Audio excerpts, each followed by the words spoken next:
The Union Minister of Ports, Shipping and Waterways and Ayush, Sarbananda Sonowal, inaugurated 6 new buildings as part of the Project 2 of Northeast Institute of Ayurveda and Homeopathy, Neiah, to expand capacity. The cost of the construction of these new buildings is estimated at more than rupees 60 crore.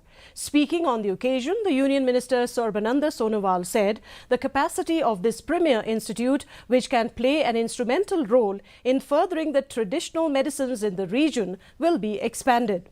Neiah has witnessed a steady growth in patients as more and more people are experiencing better results at the hospital.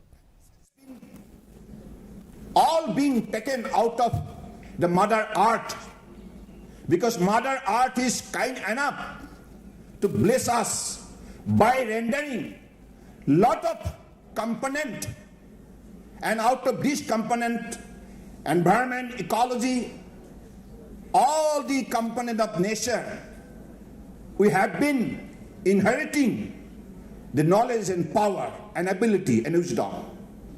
And as a result, nowadays, this traditional system of medicine has proved that it is relevant for better healthcare.